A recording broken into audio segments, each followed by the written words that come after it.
Hello, everyone. Hi there, guys. This is Rita. This is Amanda.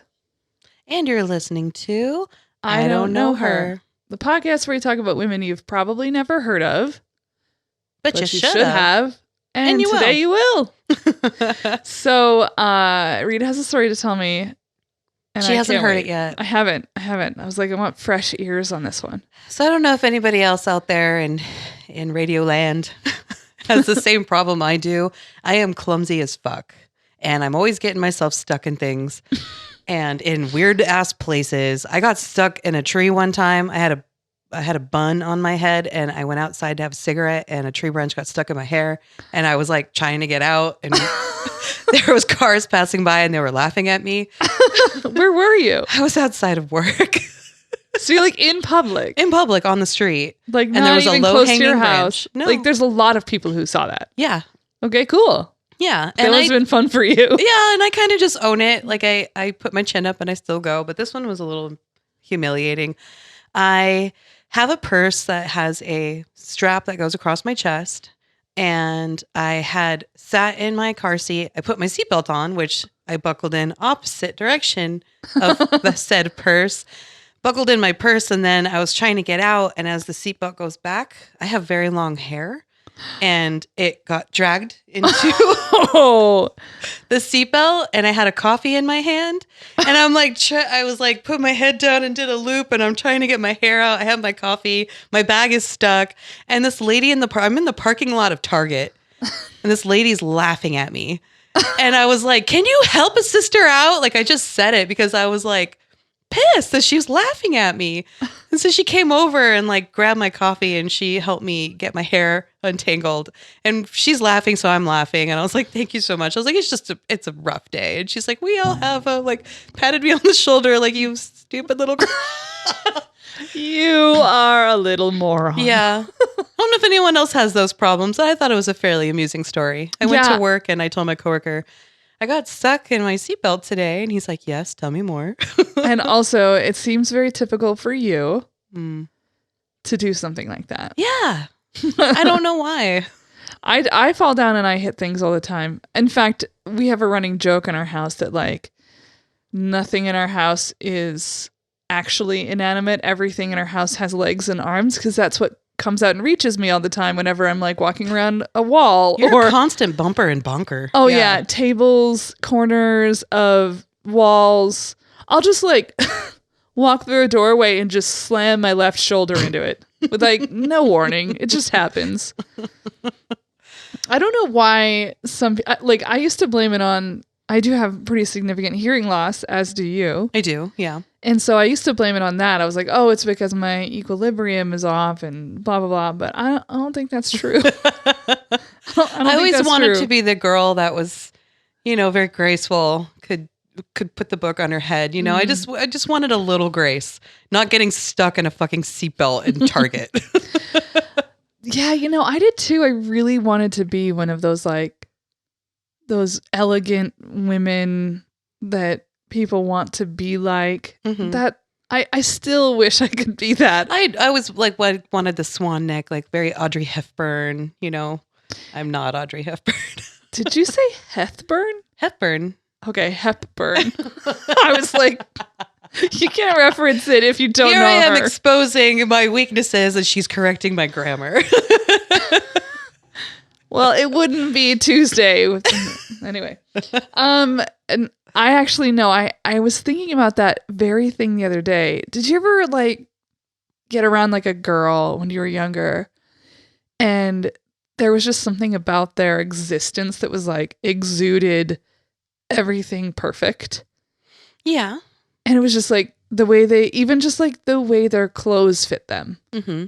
You were just like, you are incapable of being anything but like pretty. Mm-hmm. I was giving, I think it was the ACT or SAT. And whenever you're doing proctoring one of those tests, you have to walk in a certain pattern the entire time the same way when you're handing things out and whatnot. And I walked behind this young girl wearing like a pink sweatshirt. I mean, the SAT is at 8 a.m. These kids had to get up at, 7 to be able to be here on a Saturday. It sucks. Yeah. And so she's just wearing like a fucking sweatshirt, like a regular ass crew neck sweatshirt. But there was just something about the way that it like fell on her and the color of it. And I was like, oh, you were one of those girls that I was like simultaneously hated and wanted to be when I was your age. Put you in a shame spiral. Well, it just makes me feel like, what is it? Like, what are the qualities that kind of person exudes that are like intangible? Like, it is intangible. Like, I think that's why I don't know what to call it. It's just like this quality that some people have where just it doesn't matter if they're in a messy bun and a sweatshirt, they look like they stepped out of a catalog. Mm-hmm. And I have never or will never be one of those people. Me neither. I like every time I see like a really sophisticated older woman, you know, especially like one with really nice gray hair. Yes. I'm like, that's what I want to look like when I'm older. And then I look at myself in the mirror. I'm like, who the fuck am I kidding? I'm going to look like this always. I always have. Yeah. I'm going to always be slightly like mouth agape. Yeah. And crooked eyebrowed. And I guess like one thing I have done though that I feel good about at 35 now is that did happen, and it did happen in front of somebody, but it didn't faze me. Like before, I remember one time I was a kid and I was wearing a dress. It was after church and my mom used to make us wear those white tights. You know, they were super thick. And I was climbing a tree because I wanted to be in the tree. And she told me to get down. So I was like, fine. I was all grumbly. And I jumped down and the edge of the back of the skirt got stuck on a branch. So as I jumped down, the whole thing ripped all the way up to pulled up, I should say. So you could see my butt, you could see my stomach, and it barely came up to where my chest was. So I'm like I'm scrambling at this branch trying to me and trees have a thing. Yeah, I don't think they're your friends. And I pulled it down and pulled my dress down, and I looked and there's kids laughing at me. And I remember just running into the bathroom and like crying for the rest of the afternoon. Yeah, and that's humiliating. It's humiliating. But one thing, it's like those things do sort of still happen to me, but now I can just, oh, that was interesting. And then just keep going on with my day. I know that's kind of the beauty of aging. Like stuff just stops mattering. Mm-hmm. You know, you just lose your give a fucks. Yeah. You know what that reminded me of, though, that is like something we've never talked about that I've always been curious to find out if that was a thing that happened to you in your school. Did you guys ever have flip up Fridays? I don't know what that is. Oh, flip up Fridays? Yes. Like when we talk about like that one episode where we were really talking about that cartoon and ingrained sexism and misogyny. Yeah. This is the perfect epitome of why men our age are garbage. So I'm imagining, is this something with your clothes? Yes. Okay. So when I was a little girl, it was cool and okay for Flip Up Friday to happen where boys would chase girls around on the playground and flip their dresses up to show their underwear. Yikes. Yeah. That's terrifying. Then why would you wear a dress? Oh, I didn't. Yeah. I stopped wearing them. And then there's also they take your choice away to be able to wear what the fuck you want to wear. Mm-hmm.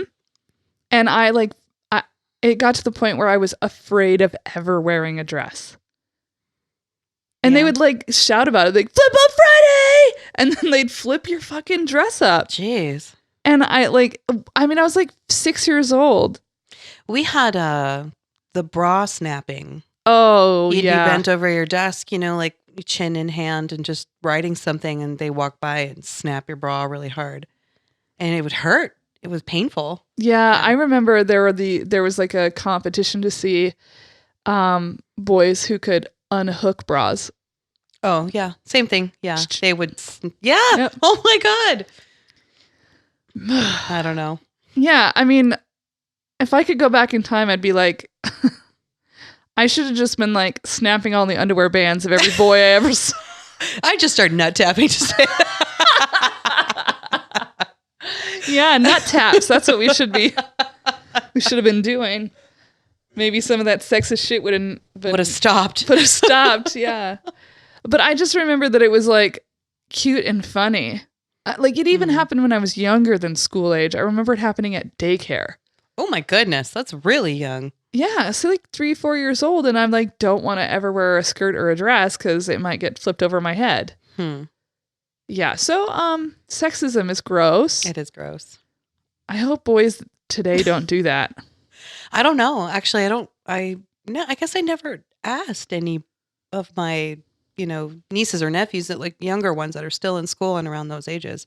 I didn't ask. Yeah. Or like pulling hair. Like that used to be a thing. Like if you had braids or pigtails, they'd pull your hair. Yeah. I mean, what? What? I actually had girls that used to do that too. You'd have your hair in a nice ponytail and they'd grab your rubber band and they just yank it so your hair fell out. Were they trying to start a fight? I don't know. It was Sunnyside. Probably. So maybe they're like pulling on their brawling pants. They're learning how. You like Althea Gibson, just start fights. Every time you lose. Every time you lose. You're like, I lost today at badminton in PE. You're going down. Okay, so you went first last time, right? I think so. I think so. So you want to go? Yeah. And I'm going to put a little warning on mine today. Okay. I don't speak French. And there's a lot of French stuff in this. And this is going to be great. It's going to be a rough one, guys. And I was making fun of the French language with my wife earlier today. Oh, no. As a cover up for my insecurities. We're all about the insecurities today. And also, it's got a lot of food stuff in it. So don't listen to this while you're hungry. Oh, crap. I am hungry. I'm always hungry. Well, who are we denying? I am sorry for you today. I'm going to talk today about Eugenie Brazier. I don't know her. If I said it in English, it'd be Eugenie Brazier. Does that ring any bells? The last name sounds familiar. Almost, doesn't that mean like, don't laugh. Does it mean ice cream shop or something? No, I know what you're talking about. DQ Braziers or whatever they, or Brazier, whatever we call it. That was the DQs that sold food. Okay. Sorry. Sorry, everyone who understands the French language. I know. We are not classy. Okay. Eugenie Brazier. She was the first chef and first female chef to ever receive 6 Michelin stars. Ooh. Mm-hmm. I thought you were going to get a little enjoyment out of this one. Okay. Eugenie, they say Eugenie. Eugenie was born on June 12th, 1895. Whoa. Yeah, okay. That's a long time ago. Thinking somebody, okay. No, not present. On a farm near Lyon in a small village area called Bourg-en-Bresse. Sorry. So sorry. We're just going to go with it. Lyon was the closest city to the farm that she was raised on, which was a really small, well, not really small, a fairly small industrial town at the late 19th century when she was born. It was like a working class town, pretty industrial. The railroads were coming through there. So it was very like farm oriented and working class.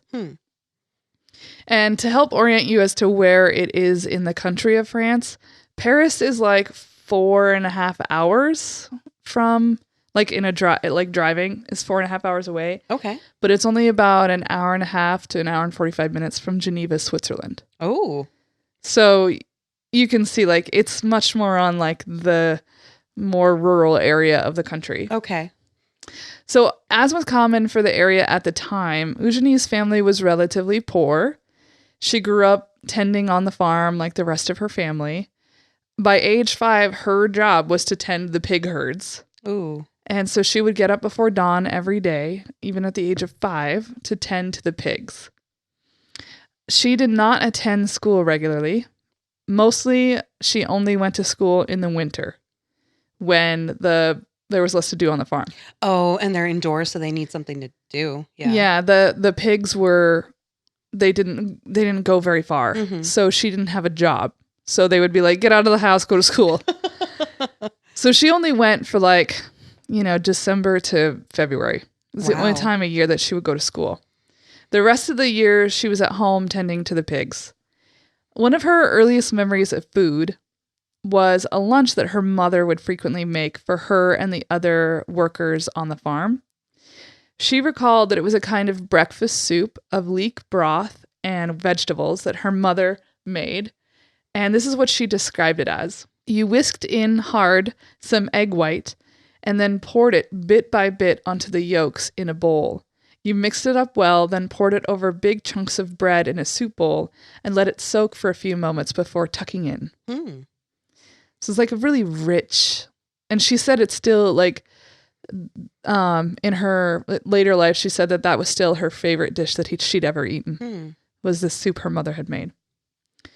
And then very hearty too, eggs and bread, and that's some good stuff to be able to work on. Yeah, vegetables. It's a leek broth, so it's, made from, it's basically a vegetable broth with eggs and bread in it. And it was also very rich with that, cream or whatever in it. So her mom would then clean her face with a dish towel that had been like dipped on clover because they didn't have soap. Oh, that's interesting. Yeah. I thought it was a really like very picturesque sort of rural farm life in France situation. And Eugenie recalled that she frequently drank cold water from the cow trough when she was thirsty, because that was like the only place to get easily accessible water. Oh, jeez. Yeah, like slurping next to the cow. Eugenie's mother died when she was only 10 years old. And yeah, and I think that's probably one of the reasons why that particular dish has always stuck with her. Yeah. Even though she still had her father, she was referred to as being orphaned. Other sources I read said she was half orphaned, and some just said she was orphaned. And I took that to mean like this dude couldn't raise a child. And so she was sent away to work on another farm. It's a very usual story, yeah. Yep. So she was sent to work on another farm, and her wages for a year were a pair of clogs and a dress. Whoa. Yeah. So they didn't really take care of her. Yeah. But on the farm, she started to learn really cool things like how to make cheese and butter. So she would make all different kinds of French cheeses. I love cheese. I know.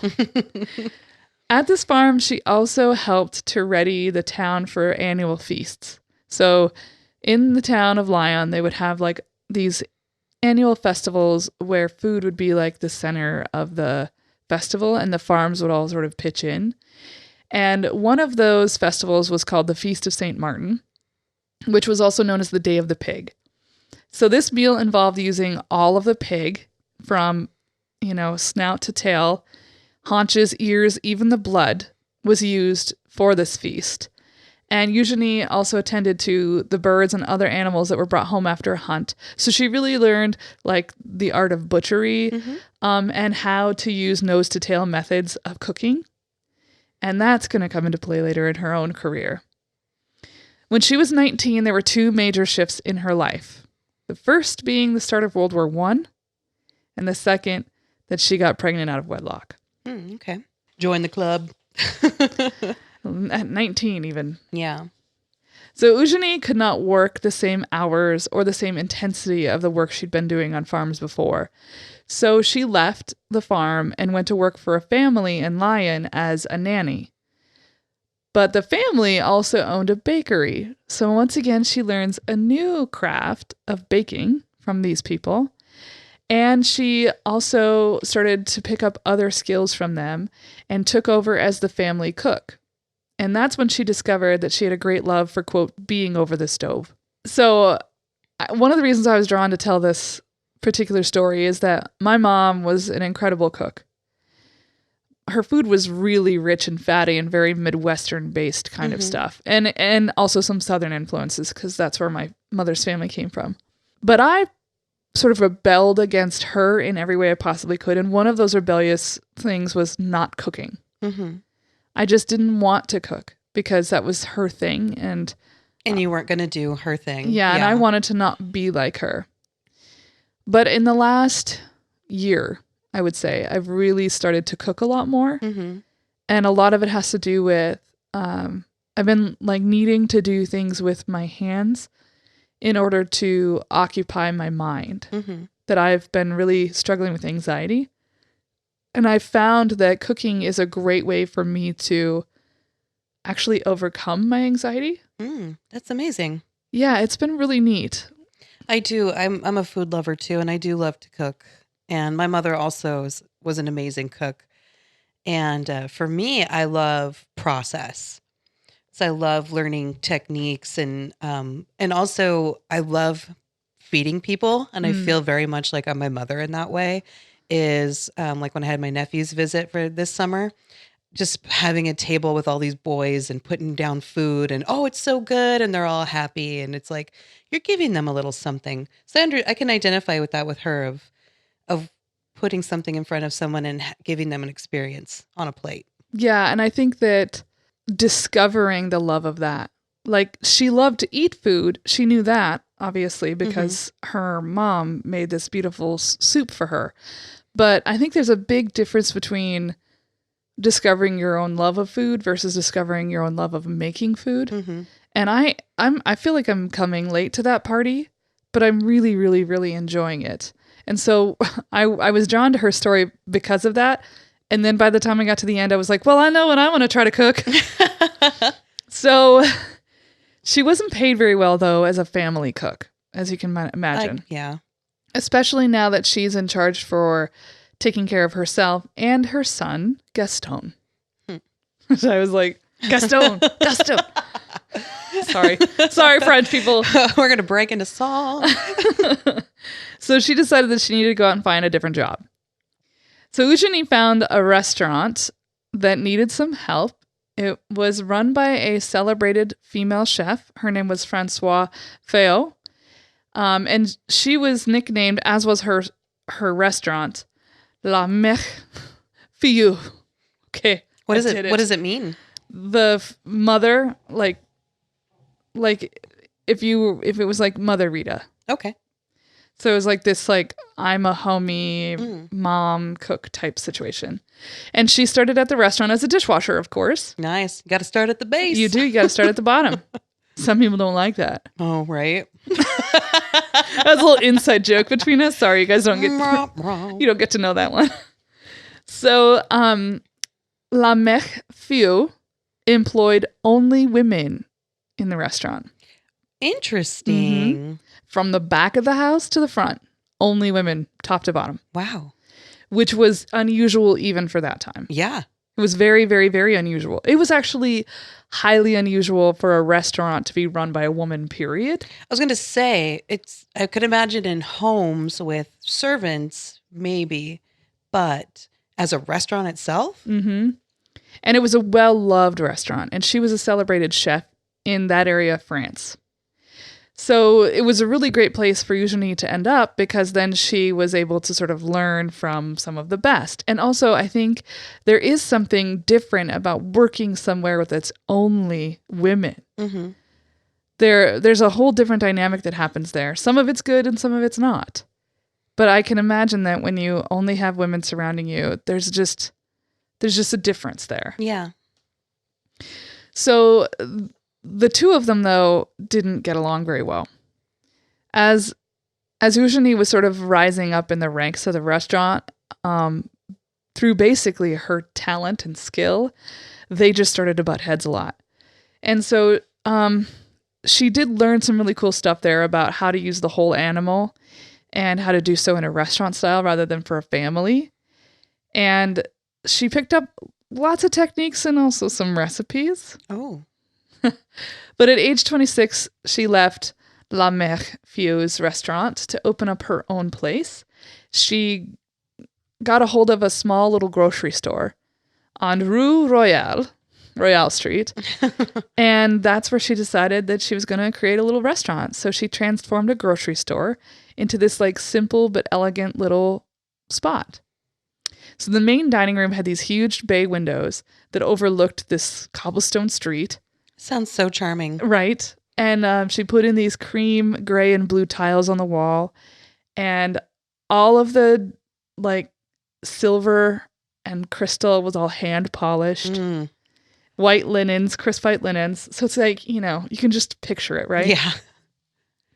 So like Few, Eugenie hired only women to run her dining room, though she did sometimes have men in the back of the house. But she was like, women know how to run the front of the house. That's what I want. And she also wanted it to feel sort of, I think, a little more homey. She was really into the idea of it being upscale, great food, but in a rustic, homey-like setting.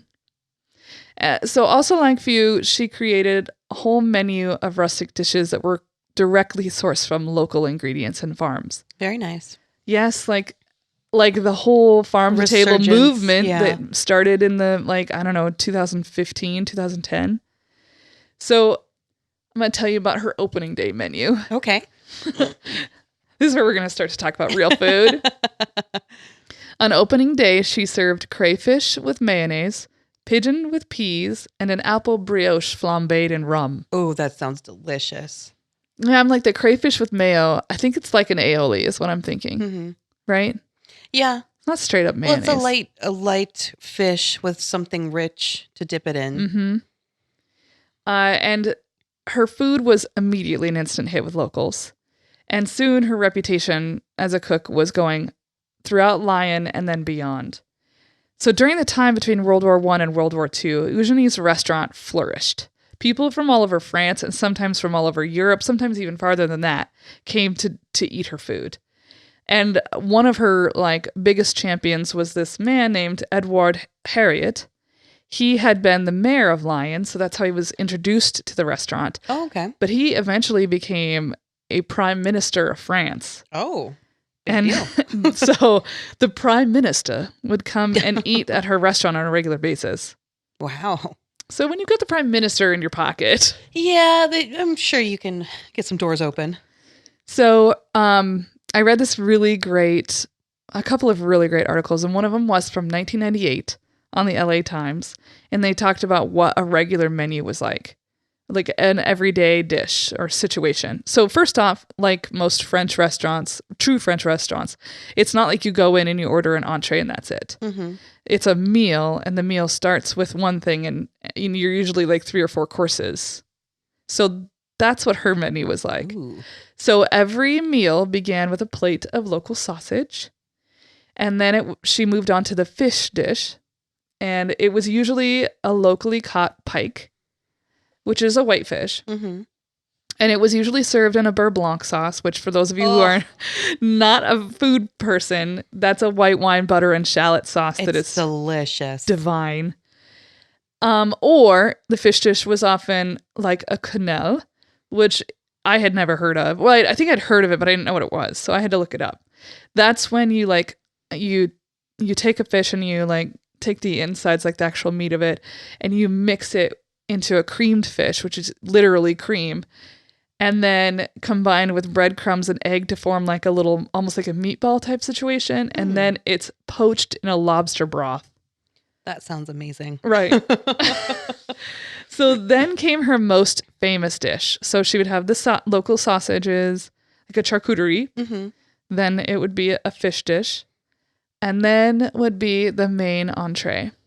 And this is her most famous dish, which was adapted directly from La Mech Feu. Oh. It's the French name, couldn't even try it, wasn't gonna. But in English, it's called a chicken in half mourning. Mourning as in crying or mourning the dead. Okay. A chicken in half mourning. So let me tell you what that is. Eugenie would choose a very plump whole chicken, and then she would place truffles between the skin and the flesh. Okay. Then she stuffed the whole chicken, into a pig's bladder, and then it was poached in bouillon. Ooh. And then you'd poke it with a needle every so often to let some of the juices flow out. And she said to make sure it didn't explode. Oh, true. Then with the leftover stock, after you remove the chicken to rest, the leftover stock was then made into a sauce where she would whisk in egg yolks and thick cream. Yummy. Yeah. So then this dish was out of this world. And I saw a picture of it and I was like, okay, I need that in my life. So this dish was the favorite of the prime minister and everyone. And most notably, one of her favorite customers who ordered this dish and would talk about it whenever she was on a press tour is the famous actress Marlene Dietrich. Ooh. I know. We've now had like at least 2, if not 3 stories where Marlene Dietrich's been mentioned. Yeah. I feel like one of these days I'm just going to do her. So Eugenie herself was also becoming pretty famous, like her food. She had like a real presence about her. She was this stout woman who was kind of loud, and she would wear very crisp white linen all the time, you know, like her white chef's coat. And her hair was often pulled into a bun. And they talked about how like at the beginning of the day, she would just look very like put together. And then by the end of the day, her bun would be very disheveled. Yeah, I can relate to that. She was extremely particular about the cleanliness of her restaurant. That's good. That's important. Especially at this time, when there's like easily spread foodborne illness, you know? So she was very, very particular about the inside of the restaurant. Like, for instance, she would inspect the dining room every morning. And if she saw spots on any of the silverware, they'd have to repolish the whole thing. And the crystal, same thing. And she would also, I thought this was crazy. As somebody who works in the food industry, you tell me, I think this is like even over the top cleanliness. Okay. Every single day, the refrigerator and the cold rooms were emptied and cleaned and then everything put back. That's extreme. Right? Yeah. That's like a once a month situation. I'd say once every 2 weeks. Every day. Every day. That's pretty crazy. Like, even like the racks and stuff. Like, honestly, if you've got time, you've got time to clean. So, but like one thing I like about our kitchen is we deck brush everything every day. And I've worked in some places where that didn't happen. Did you say deck brush? What does that mean? You put really heavy cleaner on the floor, and it's a brush, a specific brush to scrub the deck, basically. It's a really hard, square bristle brush. And I've worked in some places like you'd be sliding on the floor because it was so greasy because it wasn't cleaned.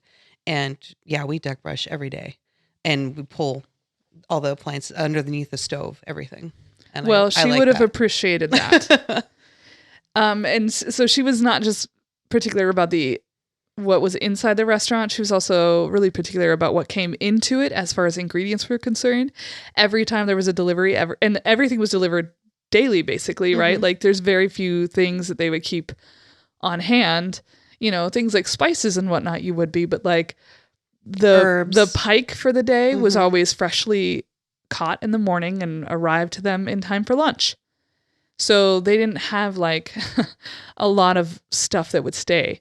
So every single day these purveyors would come and bring her stuff, and she was like really, really demanding. And so she would like go through it before the delivery people would leave. And if it didn't hit her standards, she would send it back with them and demand they bring her new stuff. Wow. And there was one guy who said it was a poultry producer. He said she was so demanding that soon, quote, the poultry will have to be manicured before delivery. So in 1928, 7 years after opening her first restaurant, Eugenie took over an old hunting camp in the forest west of Lyon. It was basically like a hunting cabin. Okay. You know, you go rent a hunting cabin, put a fire up, and go hunt your game or whatever. Yeah. Yeah, so it had no running water or electricity. So perfect spot for a restaurant. Okay. And for like a while after opening, it did not have running water or electricity. So like they had extra people on staff who had to like go get water all the time and like candles. Jeez. I know. And this is like, gosh, it's like 1920. Like it's not like it's super long time ago. Like, I mean, it's still in the early days, I suppose, of electricity, but it's like not that long ago. Yeah, it's 1928. It's almost 1930. Okay. So that didn't stop her. She still decided that this was going to be a great place for a restaurant. And she maintained the same degree of quality and cleanliness that she had in her other place, but it was obviously harder. And she called this new place La Colle de la Lure, I guess. I was like, this is the one word where I was like, Abby, it just sounds like I'm gagging. Ugh. Ugh. So anyway, La Colle de Lure. is her other restaurant. Okay.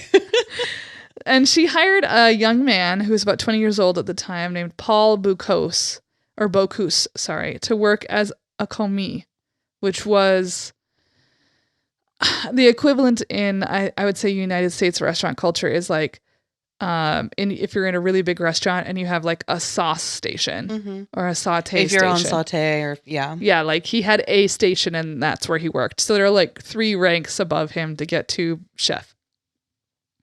Paul would learn all of his French cooking skills from Eugenie, and he would go on to become known as, quote, the father of modern French cooking. Really? And one of the most revered and decorated French chefs of all time. Okay. We're going to talk about him later. All right. In 1933, Eugenie was awarded her first 3 Michelin stars. Wow. I've known for years that getting a Michelin star is like a big fucking deal. It is. Yeah. But I didn't really know, like, how does it work? What's the background? Like, I don't know any of that. So I decided that probably there are people listening to this who are in a similar boat. So I'm just going to briefly take a detour and talk about, like, what is a Michelin star? What are the ratings? What do they mean? How did this all come about? So I also was like, it's not like the Michelin Man tires. No. Yes, it is. It is? I know. What? I was like, no, this is for fine dining restaurants. It's got to mean something different. Okay, so tires. So tires it is. So here's where it started. Okay. So the Michelin star is related to the Michelin Tire Company. In the early 1900s, there weren't very many vehicles on the road in France. So to increase demand for tires, the owners of the Michelin Tire Company decided to create a guide for French motorists. And it was mainly a guide for touring around the country. So they had maps in it. And the maps would have like, here are all the places to get your tires repaired. Here are where mechanics are and hotels and gas stations. And at the start, it was free. It was this free little guide that you could get at any like gas station or a mechanic shop. And they were sort of doing it again to promote themselves. But one time the owner went into like a mechanic shop or whatever, and he saw that these guides that they were putting out were propping up a workbench that had been wobbly. Ooh. Like a coaster. Okay. And he was like, fuck that. We put money into that and you're not going to get it for free anymore. Yeah. So that's when they decided to start charging for it, and it became kind of a much different thing. So there's the red guide, which is for like fine dining restaurants, and then there's the green guide, which is more of a tourist type stuff of what they had originally been doing. Interesting. So the red guide is the one where we're talking about Michelin stars for restaurants. So after they started charging for it, which was like $2.19 when it first started out, which is actually a lot. Like it was like 1930 something when they started charging. That's a lot for just a guide. Yeah. So they started categorizing restaurants. And in 1926 was when they began to award stars for fine dining restaurants. At the start, they would just have a star, period. Like everything that was in there had like a star. But then they started to incorporate the hierarchy, the 1, 2, and 3 stars. So here's what that ranking actually means. 1 star is a very good restaurant in its category. 2 stars is excellent cooking worth a detour. 3 stars is exceptional cuisine worth a special journey. Oh, okay. So, and here's how you get them. They have inspectors who come into your restaurant. I knew that. Yeah. And they're anonymous. No one knows who they are. They're not even supposed to tell their family members because their family members would like brag. Like, my son is a Michelin inspector. So they can't identify themselves either. Like they can't walk in and be like, I'm here from Michelin. And all of their meals, everywhere they stay, all of the stuff that they do when they're doing their inspections, it's all paid for by Michelin. I want that job. I agree. Like, how do I get that job? How do I get that job? So they get their stuff paid for by Michelin, and that way it sort of creates more fairness, right? Because the establishment's not paying them to bring in reviewers. So in France, this is where it starts, right? And French cooking is sort of, lionized, which also comes from lion, but as sort of the pinnacle of food. Okay. And so the Michelin guide over the years has become like the most important thing you judge, especially French cooking by, but more than just French cooking. And now when the announcement of the new edition is coming out, it is like when we listen to the announcement of the Oscar nominations. Oh, wow. Like people will like turn their radio on or have their, tabs open just to see who got nominated or who got their stars. So for a restaurant to even be listed in the book is a big fucking deal. Like it's not like they list every restaurant. They only list the ones that are even worthy of being put in the book. And a Michelin star can mean success beyond a chef's wildest dreams. Oh, yeah. It's once you win, everybody wants to try your food. Yes. Even if it's the 1 star, that's a very good restaurant in its category. And you have potential to get more, move up. So for Eugenie, those first 3 stars were obviously a big deal. They were awarded to her first restaurant, La Brazier. This also made Eugenie the first female chef to be awarded 3 Michelin stars, which she got the same year as another female chef named Marie Bourgeois.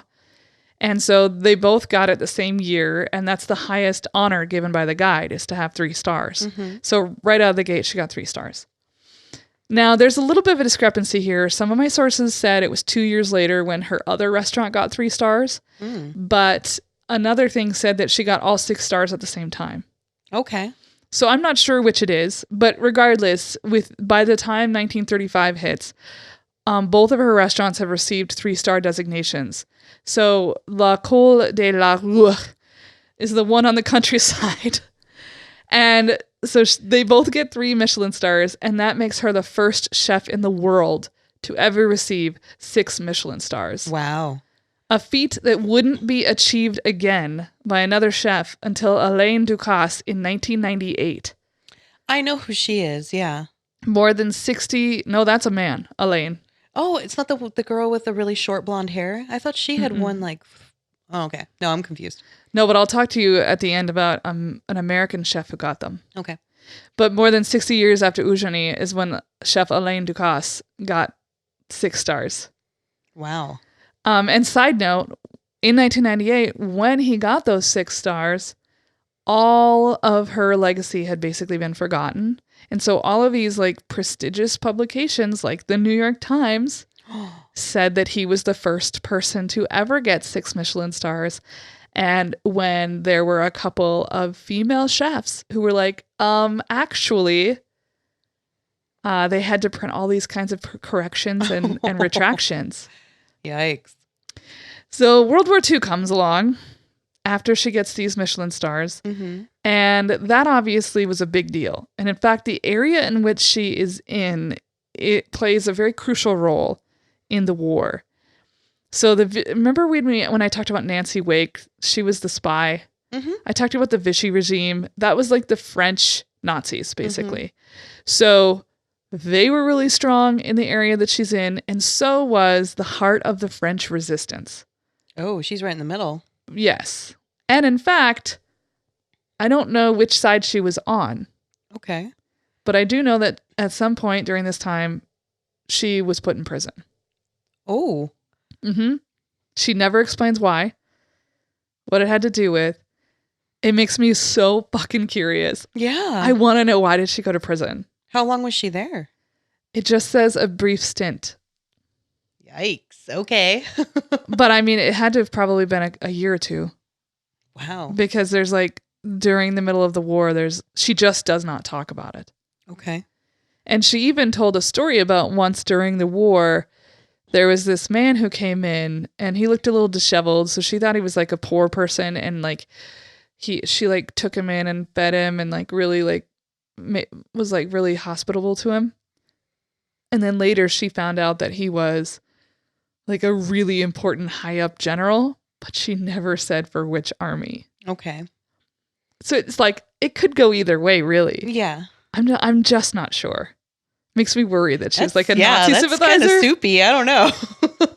So after the war is over, her popularity is still great. She's continuing to gain customers. But she was not the kind of celebrity chef. She didn't like that shit. And in the 1950s and beyond, like when we're talking about like Julia Child and people like that, that was when celebrity chefs started to become a thing. Yeah. And especially destination restaurants, which she technically was, especially that one in the woods, is a destination restaurant.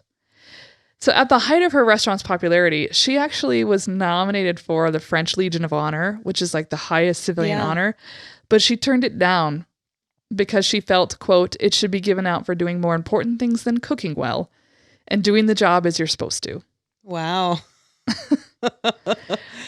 That's so funny because there's a lot of chefs that are just, love me, you know, give me all the awards. So arrogant, right? Yeah.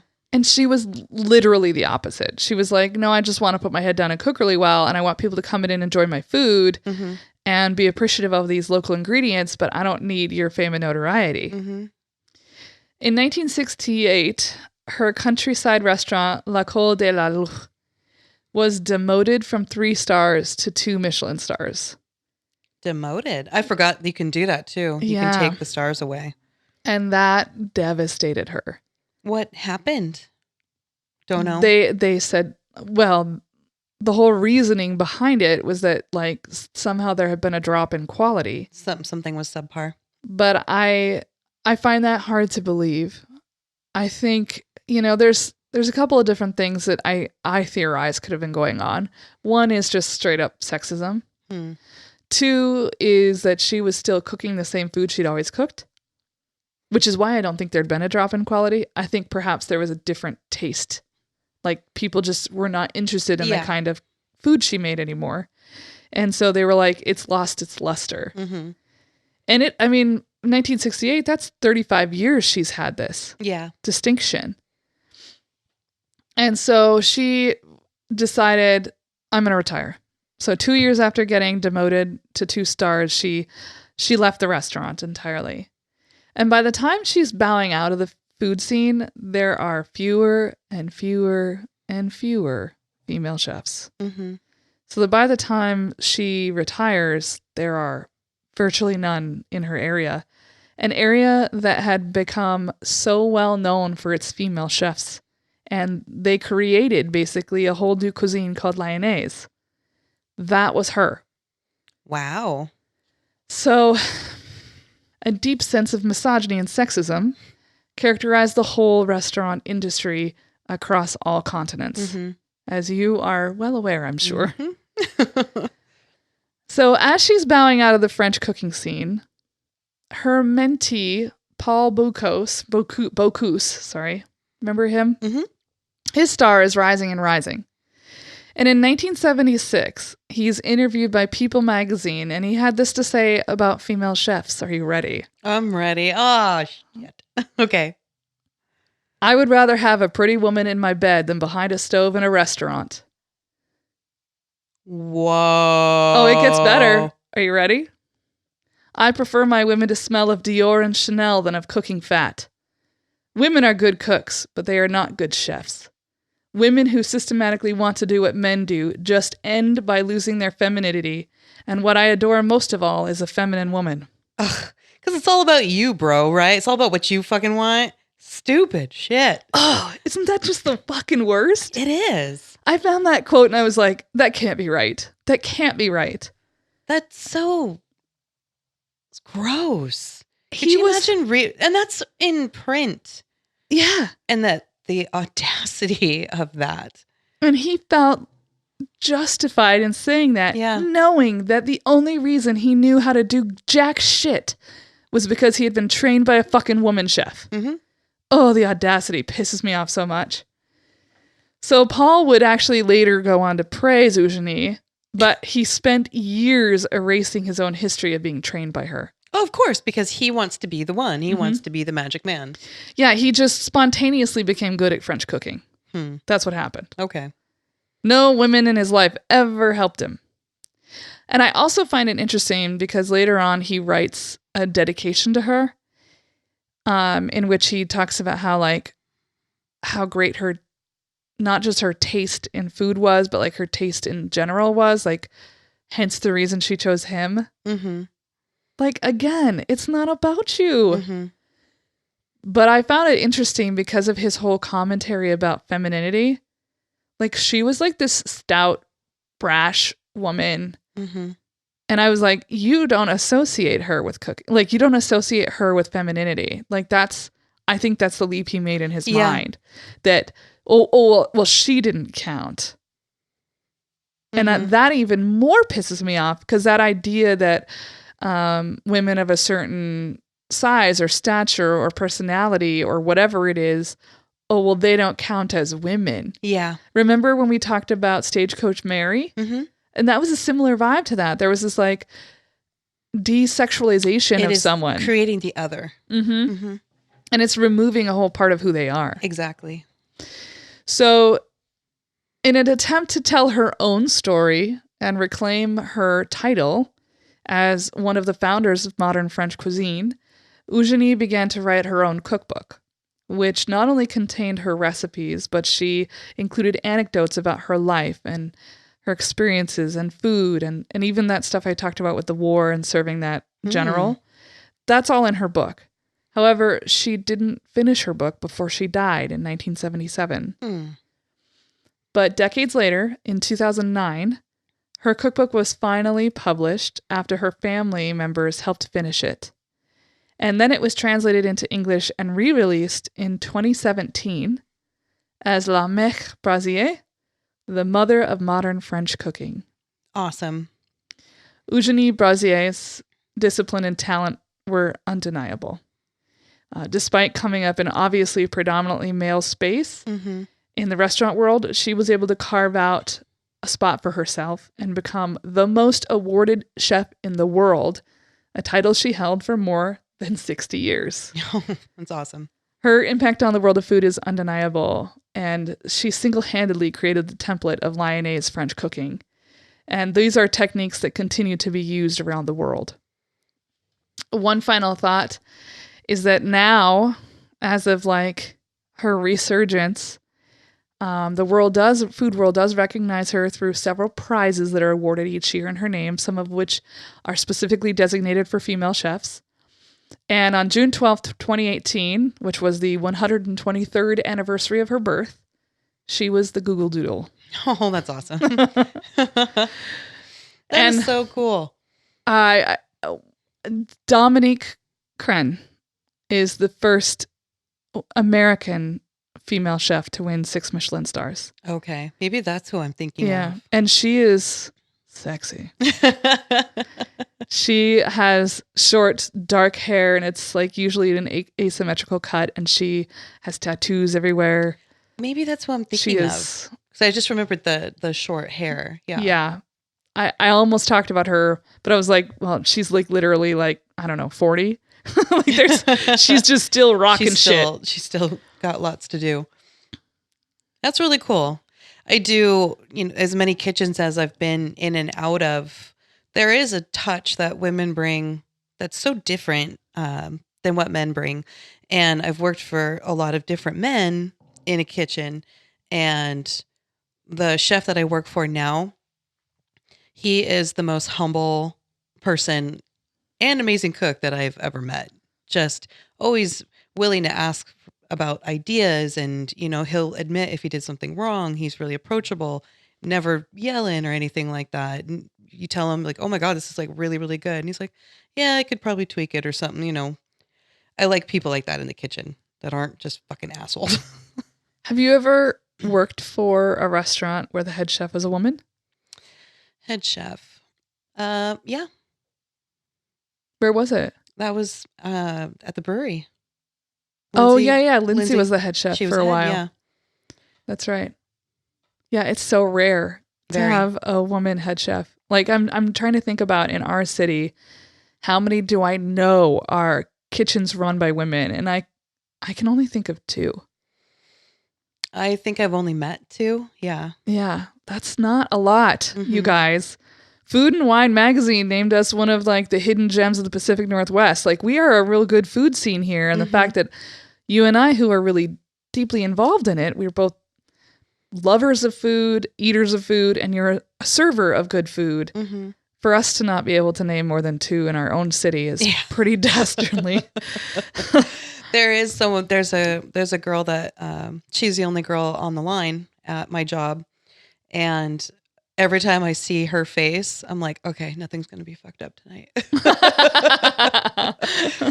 But then also I go hungry because then there's no messed up food. Oh, catch 22. Exactly.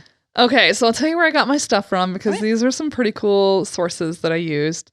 There was an article on the Daily Beast called La Mère Brazier, Queen of the French Kitchen by Katie Baker. A Name You Should Know. I was like, that's almost the name of our podcast. By Deborah Reed at eater.com.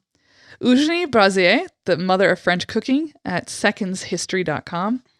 I used sort of a compilation of a timeline on Al Jazeera. I used Wikipedia to find out like Michelin star stuff. I mentioned this one before, but there's this great article on the LA Times archive called She Was the First 6-Star Chef by Leila Bernstein. And the archived obituary from 1977 on the New York Times. Brilliant. I like it. Yeah. It's a wonderful story.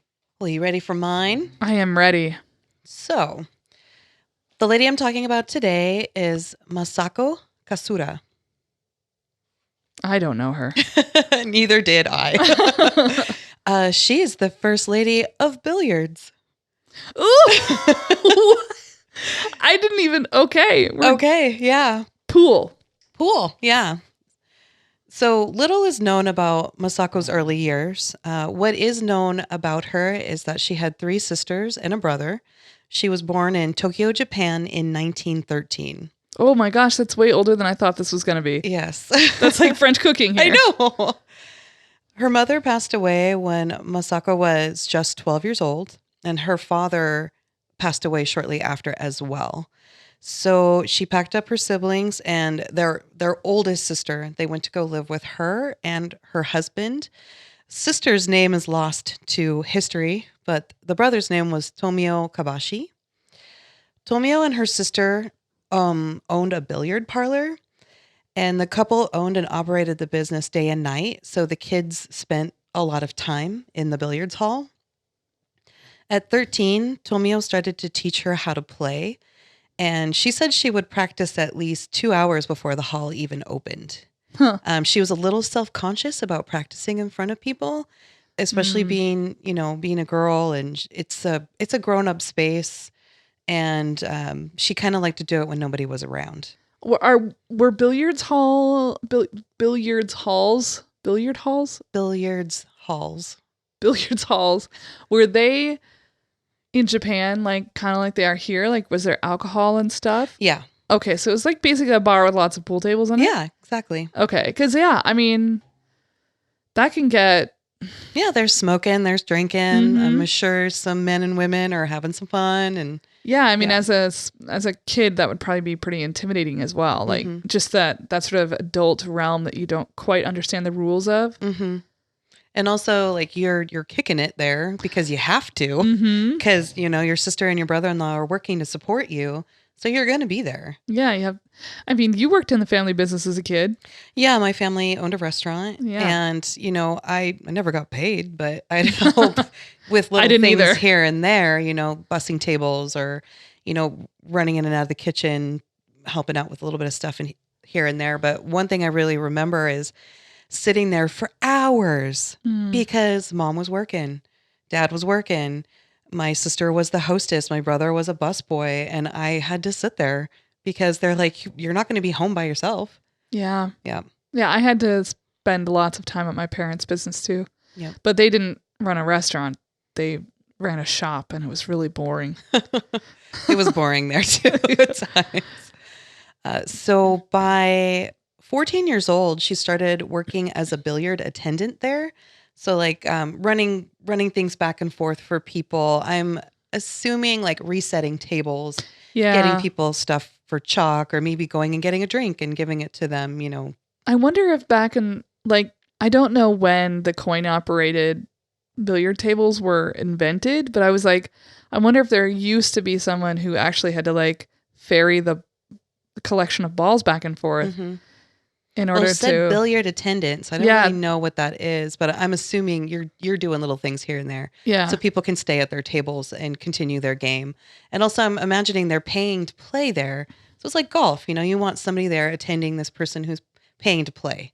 And I wonder also if there was like kind of an overseer situation. You know how like in casinos, they always have somebody who's just wandering the floor and making sure your people aren't pulling shady shit. And somebody had to keep score too. Yeah, exactly. Yeah. I feel like they were probably stopping cheaters because cheating is going to inevitably get caught and then there's going to be a fight. Especially in a pool hall. Yes. So while she was a billiard attendant, Tomio started teaching her daily about the fundamentals of various styles of playing. She took such a liking to the game that her sister actually brought one of the pool tables home for her. So that they had a room big enough for a billiard table? They were like, we know you like to play, but you can't be in the billiard hall longer than you're supposed to. You got to go home. So her sister put a table at home. And so she would actually play until like the wee hours of the night so that she could keep practicing, but she wasn't at the pool hall at least. She admitted that between the table at home and the time that she played at the hall, she was playing and practicing like trick plays and things like that for about 6 hours a day. Holy shit. Yeah. That's so much time. That's so much time. And did you know there's a difference between billiards and pool? No. Neither did I. I mean, I think I don't know what the difference is. I think at some point somebody told me they were different. I was like, well, pitch posh, it's the same. Well, so like pool, there's the pockets. There's all the balls that you set, and you've got your cue ball. So billiards is actually played on a table without pockets. Well, where do the balls go? Yeah. So it's actually not about sinking the ball. It's about a game of points. And it's played with only 3 balls. No way. Yeah. So what it is you gain points by hitting your ball, which what they call object balls. So you take your ball, you have to hit the other object ball, and then the object ball has to at least hit the sides of the tables 3 times. And then you get a certain amount of points. If it hits only twice, you get less once, so on and so forth. So this style of playing is called carom. And there's different, actually the style that they play in Japan of carom, there's 4 balls. Okay. Yeah, so it's basically about racking up the points, not about sinking the balls and clearing the table. Interesting. Yeah, and so I didn't know that that's billiards. Well, I thought all billiards were pool. Well, I know that in pool, there are games other than the one that we traditionally play, which is 8-ball. I know that there are other games that are about like, that's why on the pool tables there are all those little like triangles. Yeah, like the little diamonds. Markers. Like those are worth points. I don't know anything about that way of playing. I've literally only played 8-ball. You're just the solids and stripes. Yeah. Yeah, me too. And that I'm not good at. So it's like, why would I bother learning the others? Yeah, we actually played a lot of pool growing up. It was I did too, because I spent a lot of time in a bar with my dad. Yeah. And Amanda just got to see me and my siblings all get together and play pool. And it's one thing, whenever we're together, we'll find a place to go play pool. Yeah, that was really fun. I was really glad to meet them finally. So Masako began playing with the men who came to the pool hall. They saw her as, this little girl, and they thought it'd be fun to watch her lose, like beat her. But actually, Masako was so good, she was beating them left and right. Her brother-in-law encouraged her at the age of 15 to compete in, and actually billiards was so popular, there was a women's billiards competition. So he encouraged her to compete in this women's straight rail championship, which she won at 15 years old. Whoa. Yeah. This win would make Masako the first professional female billiards player in all of Japan and the world at that age. Yeah. The age of 15. And what year is it? The age of 15. So she's born in 1915. So it's 1930. 1930. Wow, that's early. Soon after that, she began touring Japan, China, and what is now present-day Taiwan. And her sister came with her as a chaperone because her sister's like, you're not going alone to do a pool tour. Good job, sister. And actually, too, her sister was actually an accomplished player as well. And so her sister started competing, too. She quickly became a top-flight billiards star, ranking up 3 second-place finishes in the Japanese three cushion championship, which is where you have to hit the object ball 3 times. Okay. They call it a 3 cushion. She was playing against men too, which was not really seen very often. And she became a trick shot champion. And one time she was like raking up probably about 10,000 points a game. What was the average? A normal game is in the hundreds. Oh. Yeah. So she was doing very more. well. She was also hired to play billiards exhibitions. You still said that wrong. I don't care. That's the way I say it. So pushing ahead a little bit through to the 1940s, of course, World War II is happening and it's having a huge effect on the relationship between Japan and other countries. Yeah. Around this time, Masako met a man named Vernon Greenleaf. He was an American serviceman stationed at the Tokyo Air Base. One night he's out playing pool with his friends and Masako walks in and she had hired herself a coach. And his name was Kenya Matsuyasuma. He was a Japanese billiards superstar. He was the guy. And he saw that she was very talented, so he kind of took her under his wing. Matsuyama asked this group of men that Vernon was with if they could, all the tables were taken, so he asked them, can we use this table? She needs to practice. And he's like, and hey, maybe humor her, maybe let her practice with you guys. Maybe you guys will give her a run for her money or something. Kind of made it seem like she wasn't as good as she was. This is what we were talking about with Eastside the other night. Talking about swindling people. It's called hustling. Hustle it. So then she's like, yeah, can you guys let me play at your table? And they're like, oh yeah, little lady, here's how you can, put the chalk on the cue. Yeah. Here's how you line up a ball. Exactly. So of course, Vernon volunteers to play her. She blows them out of the water and she leaves these guys with their jaws on the floor and she's packing up her stuff. He runs after her and asks her, please, can you teach me how to play? I thought you were going to say that he ran after her and was like, please go out with me. And I was going to be like, well, that's an interesting tactic. He said, can you please teach me how to play? So she started giving him lessons, and through the lessons, they fell in love. Of course they did. So she married Vernon in 1950. And so she became Greenleaf? Yeah. Greenleaf. That's quite a name. Vernon It really Greenleaf. is. So shortly after they were married, Vernon, who was, like I said, he was in the Navy, he gets called back to the States. So he was stationed in San Francisco. And so Masako packs her bags and she heads over to the U.S. where she's never been before. I was wondering also, was that weird for them? They said that they had his family did not want him to marry her. Well, I can imagine at the time there was a lot of anti-Japanese sentiment. They were the enemy. Yeah. And so, it was a big step for both of them to get married and have a relationship. Wow. It didn't say much about her family. I mean, I was going to say there was also anti-Western sentiment in Japan. And then she's going to go to America. Oh, too. Man. Those two are definite star-crossed lovers situation. Yeah. So her playing career could have ended with that move, but Matsuyama, who was internationally known, was speaking far and wide about this girl and what an amazing player she is. Oh, that was the coach. Yes, her coach. And the American billiards scene at the time was really popular. So an American billiards champion and pool hall owner in San Francisco named Wilbur Cochran had heard of Masako, and he had a son that was actually stationed overseas in Japan at the time. So before she moved to the U.S., he asked his son to go check her out and see if she was as good as people had been saying she was. And he told his father this, Dad, I think she's even better than you.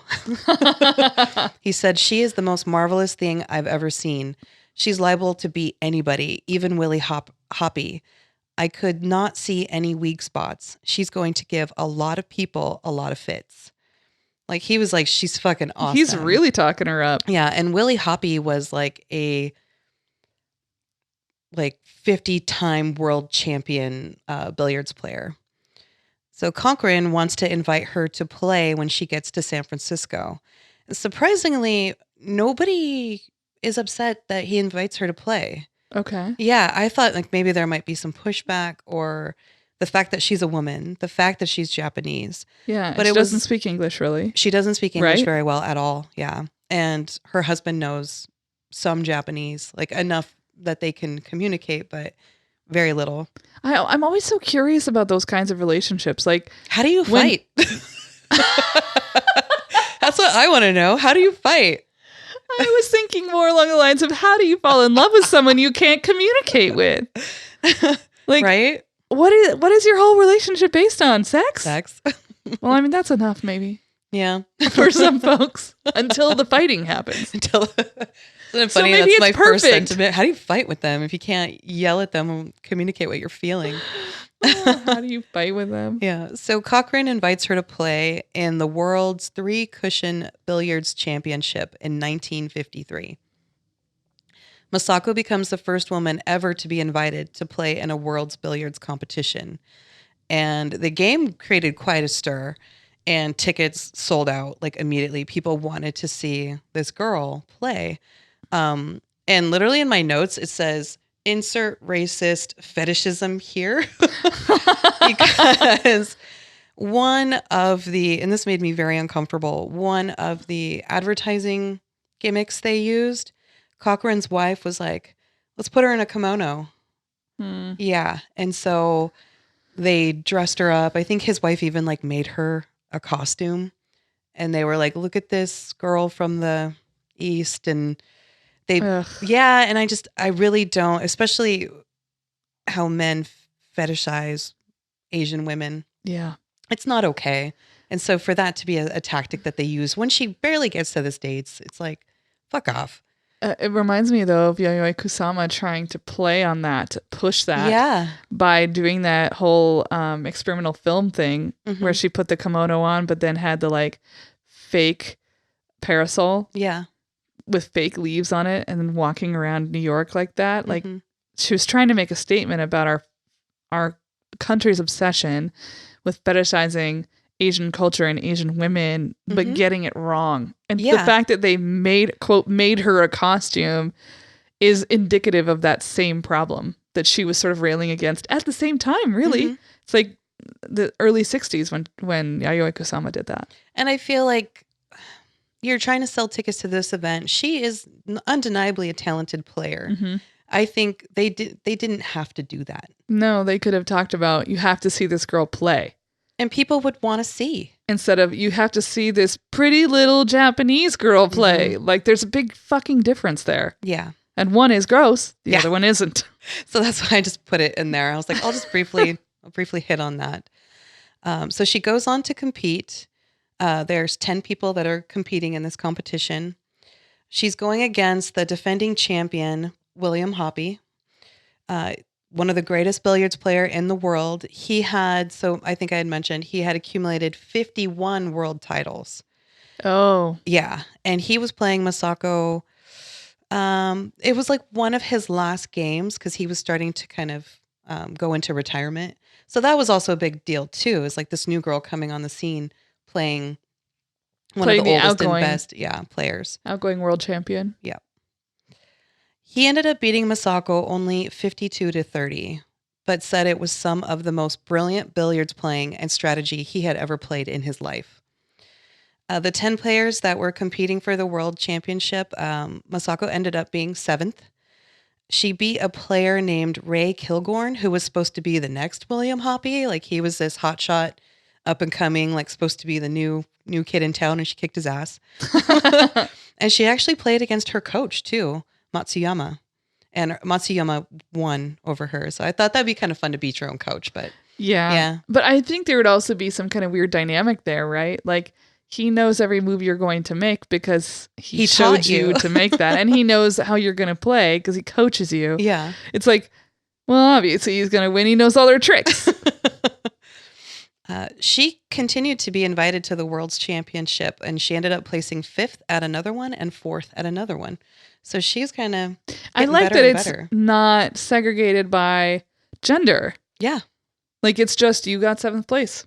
And there had been another woman that had been invited to play in a billiards championship. But the only thing that was different from her was that this is a world's championship and no woman had been invited to play there. I see. So she continued to play exhibition matches and even got invited to be on TV. She was on ABC's You Asked For It and CBS's What's My Line. Yeah, I know both of those. Yeah, and she was demonstrating trick shots and things like that.